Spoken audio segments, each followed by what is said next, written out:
Sa mga naghahanap ng epektibong gamot para sa mga bed sores, para sa kanilang mga nanay, lola, or kahit sino mga pasyente na bedridden na, ito yung gamot na nagpagaling sa nanay ko, namuntikan na namin ipakudkod sa doktor. Kaya bago ako nakahanap nitong gamot na ituturo ko sa inyo ngayon, dahil nagpa-check up muna kami sa hospital para resetahan kami ng ointment or di kaya yung mga capsule na gamot. Pero hindi yun yung suggestion ng doktor dahil ang gusto niya ay kayurin yung laman at yung nana at mayroon siyang pinakitang picture na mga kinayod na at ang lalim ng sugat at medyo kinalabutan ako, hindi ako pumayag. Sabi ko, Dok, hindi po, ayaw ko po. Kasi ang lalim ng sugat, yung big sores ni nanay ay malapad na, siguro grade 3 na. So natakot ako, sabi ko, hindi Dok, ayaw ko, sabi ko. Kasi dahil nga nahihirapan na si nanay dun sa sugat pa lang at kami mismo na nag-aalaga dahil yung may amoy siya and then kapag dumidikit sa damit niya, masakit, ang hirap tanggalin, yun pa kayang bubutasin siya, nakakatakot. Sabi ko, hindi Dok, ayaw namin.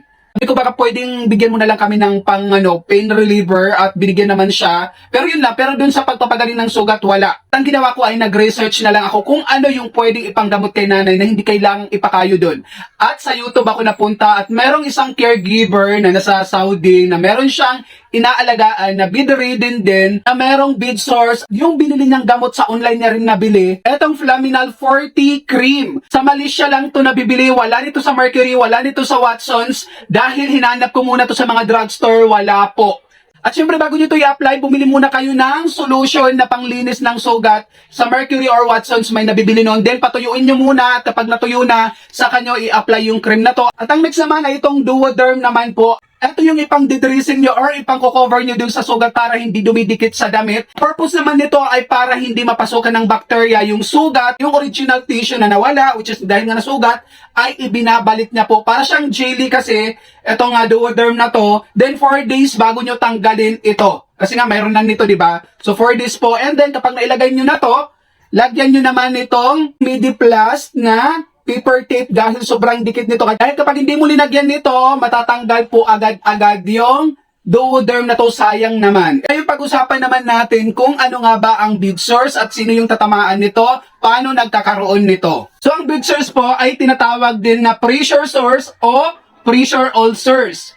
Isa itong sugat sa balat na nabubuo kapag matagal nang naiipit o na-pressure ang isang parte ng katawan. Kadalasan, nangyayari ito sa isang taong nakahiga o nakaupo ng matagal at halos hindi na naigagalaw. Ayun ang tanong saan kadalasan lumalabas yung bed sores. Usually sa mga parte ng katawan ng buto, ang dikit na balat, gaya ng puwet, balakang, likod, sakong, siko, balikat, batok o likod ng ulo. Ngayon, paano nagkakaroon ng bed sores? Nagkakaroon nito dahil sa matagal na pressure na ipit ang daloy ng dugo, kaya kulang sa oxygen ng balat at tissue, kaya nasisira, hindi nagagalaw ang position. Halimbawa, nakahiga lang sa isang side. Isa rin sa mga dahilan yung moisture or parang mamasa-masa yung kanilang parte ng katawan, katulad ng ihi, pawis o dumi na laging nakadikit sa balat. Isa rin sa mga dahilan ay yung mahinang sirkulasyon ng dugo. Common na ito sa mga matanda actually, at yung may mga diabetes or may sakit, kulang sa nutrisyon. Dahil nga si mother ay hindi kumakain ng mga gulay, isda, dahil ayaw niya ng lasa, ang gusto niya lang ay tinapay. Ayaw niya rin ng lugaw na may itlog at may malunggay. Iwan ko sa kanya, sabi niya hindi niya gusto kasi ang sabi niya pangit ng lasa. So no choice tayo. Gusto namin siya pakainin ng kanin, ayaw niya. Wala tayong magagawa doon. Kaya kulang sa protina, vitamin, sa tubig, kaya matagal maghilom ang balat at yung sugat. Ano nga ba yung mga unang signs? Pamumula ng balat na hindi nawawala kahit pinisil or pananakit o hapdi, mainit o matigas ang balat. Sa nanay namin, nagulat na lang kami, bigla na lang lumabas. Kasi ang ginagawa namin kay mother, twice sa isang araw namin pinapalitan ng pampers at syempre bago palitan, ay pinupunasan namin siya nung may sabon. Ganon yung ginagawa namin sa kanya. So, sa mga nabanggit ko, kadalasan, nagiging sugat na kapag ganon na yung mga sinyalis niya. Nagkakaroon ng nana o malalim na sugat kapag napabayaan, ganon ang mangyayari. Sino ang mataas ang risk or pwedeng kapitan ng bed sores? Ito yung mga taong bedridden na or post-operation senior citizens na may paralysis or stroke, which is si nanay ay stroke patient po siya. May diabetes, si nanay naman ay hindi diabetes. Solusyon naman tayo, paano maiiwasan magkaroon ng bed sores? igalaw or ibahin ang position kada 2 oras. Ito yung hindi na namin nagagawa. Lalo na ako sa side ko dahil meron akong trabaho. Hindi ako pwedeng nakatutok kan nanay 24 hours. Bakit? Kapag hindi ako nagtrabaho, hindi ako naghanap buhay, which is sa online ako nagwo-work, wala kaming kakainin, wala akong ipambibili sa mga kakailanganin niya. Kasi walang nagpapadala sa amin katulad ng iba na kapag nag-alaga sa nanay, may mga kapatid na magpapadala 20,000 a month, 10,000 a month, wala akong ganun dito sa side ko. Ako nag-alaga, ako rin gumagastos sa lahat ng pangangailangan ni nanay, pagkain namin ako pa. Kaya yung every 2 hours, nagagalawin ko siya, hihilutin ko siya, hindi ko na yun nagagawa.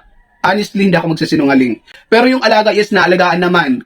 Sa pagpapakain, pagbibihis, pagpapaligo, hanggang doon na lang ako. Yung hilo talaga, at saka yung pagbarbaliktad, hindi na talaga. Unless may magpapadala sa akin ng 20,000 a month para ma-cover up ko lahat ng gastusin. Kasi I myself, itong pinagawa sa bahay namin, pinang-loan ko to sa bangko kasi sobrang pangit na nitong bahay as in naglalaglagan na yung dingding kaya no choice ako. Ang suggestion din para nga maiwasan yung bead sores ay gumamit ng foam or air bead.